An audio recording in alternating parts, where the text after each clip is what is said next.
How about a set of irons for under £50, let alone Titleist, let alone 3 to pitching wedge, let alone brand new grips, let alone less than 25 minutes from my house? We're winning.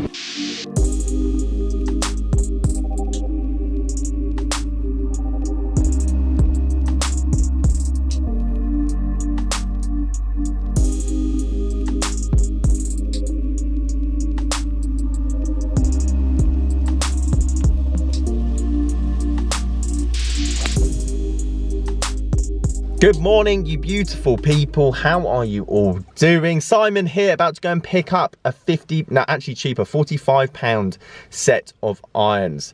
Major name brand, quite old. Like, let's be honest, if I need to find a set of irons for under £50, it has to be relatively old. But grips look good, shaft decals look good, heads look good. Therefore, when it comes to sets of irons, and loft is basically the main factor when it comes to distance. I mean, I know that sounds very obvious, but a lot of people negate the fact that loft is pretty much the major reason that some 7 irons go 150 yards and some 7 irons go 100 yards. Therefore, every set of iron out there, unless you go back like 30 years, pretty much is right for someone out there playing right now. Obviously, it's just difficult to fit yourself into something that's 20 years old and you kind of have to take a punt, but you can't lose when you find these kind of deals. When you find a set of Titleist irons, Callaway irons, Ping irons for under £50, 3 to pitching wedge, great grips, decent shafts. You can play about with them, hit them, cut your teeth on them, and you're going to sell them for exactly the same, if not a tiny bit more money. Therefore, not only are you making money whilst learning this game, you're not losing money whilst learning this game. Let's go and pick them up. Apologies for all audio in this video. It just so happens that I chose the windiest week of this year to start filming again. So apologies, I'm going to try and do my best whatsoever to keep the buffering the wind noise out from the mic. These are very exciting. I'm looking forward to get these back to the golf club. They're in great condition. As I say, the grip's in great condition, shafts in great condition. I haven't seen a set of 775 CB irons in the flesh ever before. But overall appearance, I think they look class, and actually they don't look that bladed. I thought they would be a lot more bladed behind them, not as forgiving. So actually this is pretty much a low to mid handicapper set of irons for under £50. So if you're just starting and you've got a decent club head speed, I'm not saying you go find this set, but don't be afraid to go back a tiny bit more in time if you've got a bit more of a strict budget. Right, it's enough talking, let's get to the golf club. Let me show you what I got exactly. And here you go, guys, a full set, 3 to pitching wedge of some 775 CB irons. These came out in 2004, so we're reaching, let's be honest, close to 20 years old.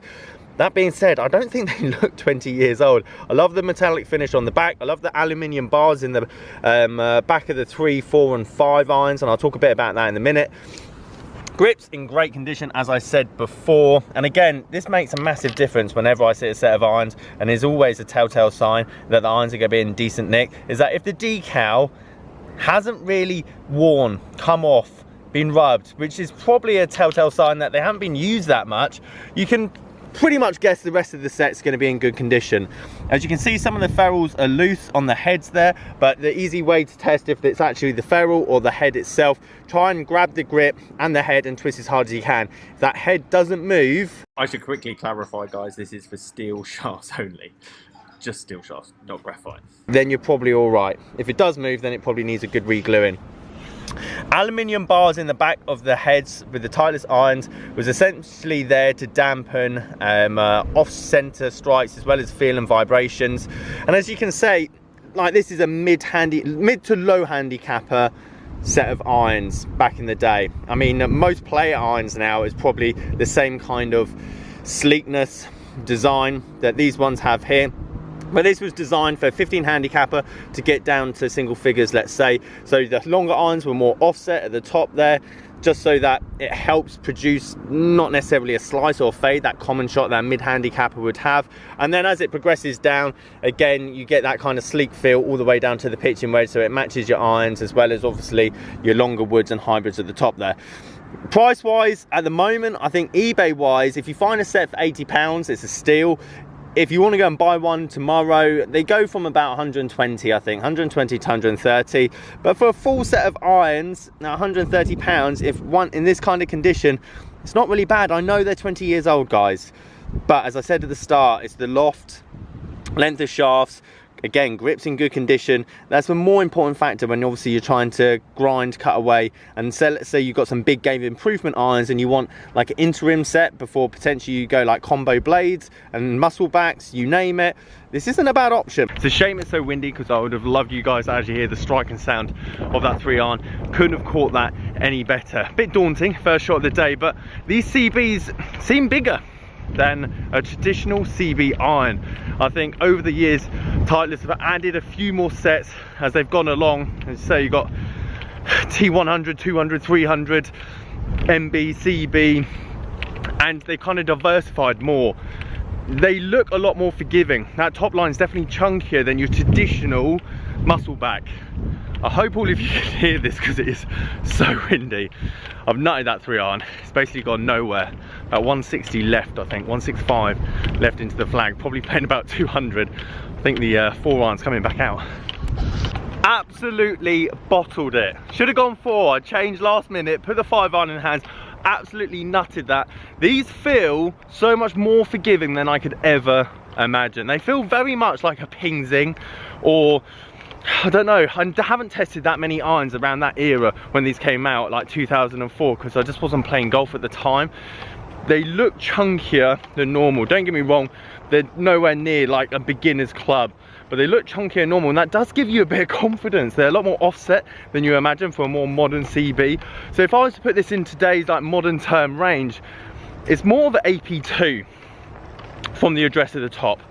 Not a big top line, but enough to give you enough confidence that when it's 25 miles an hour into the wind and you think, oh, if I don't quite catch this, you know you're still going to get a decent amount of the yardage there. I can't stress to you enough how important new grips are on clubs, and especially if you're getting them second hand, just to get your clubs re-gripped. There's 8 clubs here, minimum for a mid-sized Tour Velvet, which these are on here, £7, £8 to get them fitted. So you're looking already about 50 to 60 pounds just to get your clubs re-gripped, let alone the rest of the club to go with them. It's kind of a make and break for me for a lot of these club sets that I buy. If they've got decent grips, I'm happy to pay more for them just because it makes such a difference. The 3-iron, for example, hasn't got a new grip, and I can feel it. Okay, it's longer and harder to hit, but because it hasn't got a new grip, I'm gripping it for dear life because I feel like it's just going to fall out of my hands, and that definitely impacts your swing and the ball flight and the game that you're going to take out on the course.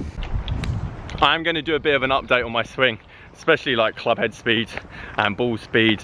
Obviously, if you've been watching the channel for a while, you know I wanted to do long drive last year. Still very much, again, going to be a goal of mine, but with very much uncertainty of tournaments, the rest of it, going into this year, next year, I try and, especially my time's so precious, is trying to divide it all up.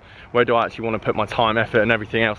But I've come out of lockdown with the biggest into out path. It's not even a draw, it's like a push hook at the moment back into the hole, but it seems to be working.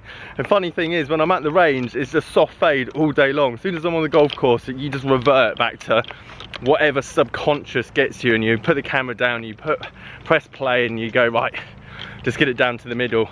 And every technical challenge, technique, drill you've been doing for the last 2-3 weeks, and let's be honest, we haven't really been out of lockdown that long, all I'm saying is be patient. The stuff you're doing on your swing at the moment will feed into your golf game, but at the moment, just coming out of lockdown, you just basically go to autopilot. I just want to quickly show you at address what the club looked like from the top.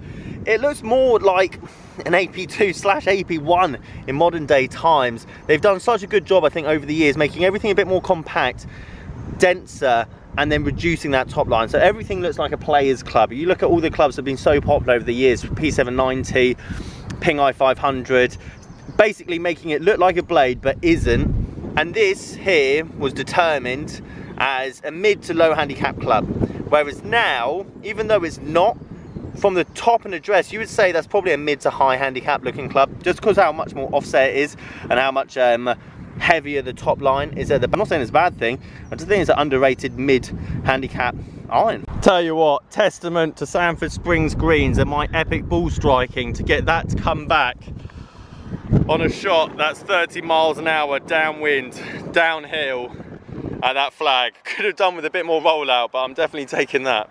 So guys, there you have it. There's my hidden gem from today. As I say, you struggle to find these clubs on eBay for £45, but that's not the point. Don't be afraid to go back 20 years.